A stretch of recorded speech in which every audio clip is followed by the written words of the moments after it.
Hai semua, kali ini aku mau bikin puding lumut dengan kombinasi yang seger banget. Penasaran gimana cara bikinnya? Ditonton sampai selesai ya. Yuk, kita mulai bikin. Ini dia, langsung aja kita siapin dulu panci di atas kompor, tapi jangan dinyalain dulu apinya. Kita mau campurin dulu semua bahan-bahannya. Di sini ada air, kemudian saya juga menambahkan dengan jus pandan.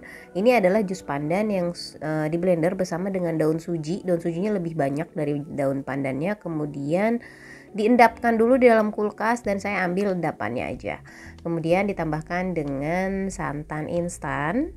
Lalu saya juga menambahkan sedikit garam. Lalu kemudian jangan lupa gula pasir. Lalu kemudian tambahkan dengan bubuk agar-agar. Jadi sebenarnya cara seperti ini sangat beresiko, bubuk agar-agarnya itu nanti ada yang menggumpal. Jadi sebaiknya kalau kita mau mencampur itu bahan kering dulu aja, dicampur semua di panci sambil diaduk, kemudian baru nanti cairannya. Tapi kalau udah kayak gini ya nggak apa-apa, diaduk aja dulu coba. Kemudian ini tambahin juga dengan 1 sendok teh Nutrijel yang plain. Jadi tadi kita pakai bubuk agar-agar yang plain dan Nutrijel yang plain. Kemudian ditambahkan dengan 2 butir telur yang dikocok lepas. Lalu ini setelah dikocok lepas gini kita tuang ke sini dan diaduk rata dulu, baru kemudian kita nyalakan apinya. Sampai benar-benar gulanya larut, kita terus aduk aja juga hingga sampai bubuk agar-agarnya juga larut.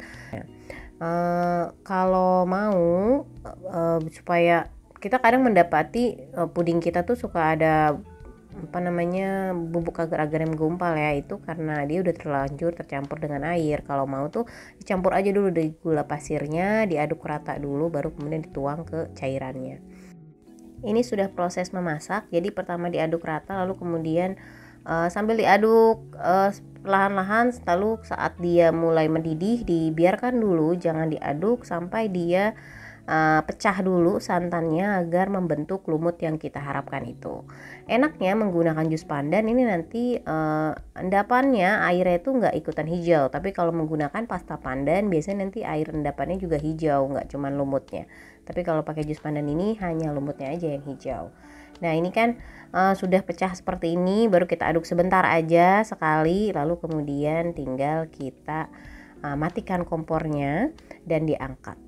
Sebenarnya tips supaya dia tidak mengendap lumutnya itu pastikan cairan agar-agar lumut ini sudah lebih adem, tidak beruap panas. Jadi dia sudah lebih kental kan otomatis, sehingga lumutnya nggak mengendap. Nah ini saya tuang langsung masih panas posisinya, jadi nanti mungkin akan mengendap sedikit.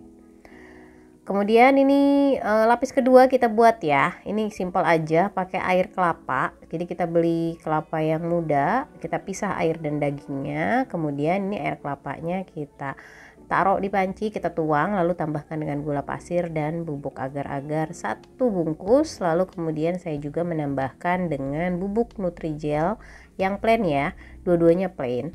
Lalu kemudian kita tambahkan 1 sendok teh aja. Kemudian saya mau tambahin sedikit biji selasi, sekitar 1 sendok teh aja. Ini opsional kalau ada, kalau nggak ada juga nggak apa-apa. Kemudian ini diaduk rata dan dimasak sampai mendidih. Jadi pada saat proses masuk saya belum nyalain api kompor ya. Begitu diaduk, sambil diaduk baru kemudian dinyalakan api kompor dan biarkan dia sampai matang mendidih. Kemudian setelah matang biarkan agak sedikit uapnya hilang, baru kemudian masukkan daging kelapa mudanya itu, dipotong-potong kecil-kecil boleh, dicampurkan ke pudingnya ini. Jadi posisinya setelah matang dan setelah diangkat juga setelah lebih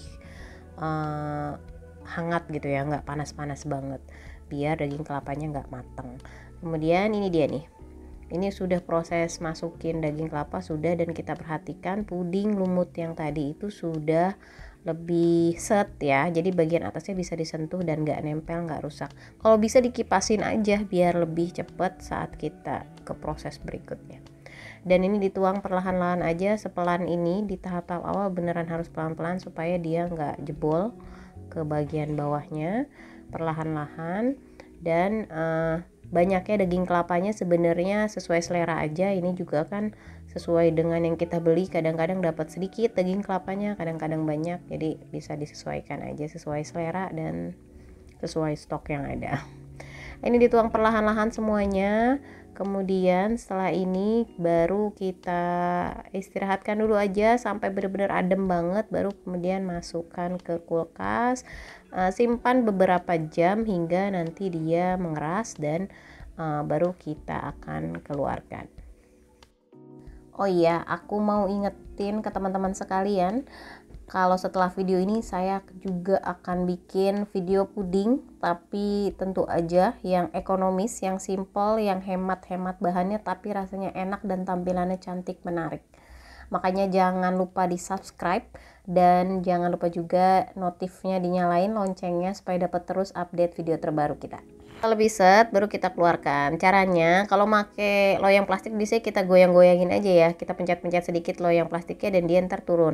Tapi kalau pakai loyang tebal gini kan bingung ya, gimana nggak bisa dipencet-pencet. Jadi caranya kita selipin sedikit aja, 1 buah tusuk gigi yang bersih tentu aja. Kemudian udah deh, tinggal selipin aja di situ di pinggiran satu sisinya dan tinggal kita balikan, dia akan jatuh lebih mudah seperti ini. Easy kan, jadi nggak perlu effort banyak-banyak, dia udah meluncur sendiri.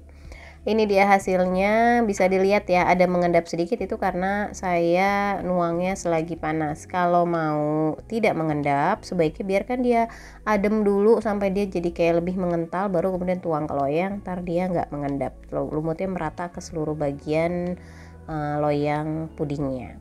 Dan ini rasanya itu tuh seger banget bagian puding kelapanya, dan bagian puding lumutnya itu sama sekali nggak bau amis. Karena apa? Karena kita kan pakai jus pandan dan jus daun suji, itu selain lebih alami, dia aromanya juga jadi lebih natural dan itu fungsi banget ke menyamarkan aroma dari amisnya telur. Menurut saya manisnya pas banget, jangan ditambah jangan dikurang, kecuali punya selera manis yang lebih. Dan untuk teksturnya saya rasa ini cocok banget untuk varian rasa yang kayak gini. Dicoba di rumah ya, boleh tulis juga di kolom komentar yang punya ide variasi puding apalagi, siapa tahu kapan-kapan kita coba bikin di sini. Jangan lupa juga untuk subscribe, like, comment, dan share video ini biar kita makin semangat upload video berikutnya. Thank you for watching, thank you for subscribe, see you next video, bye bye.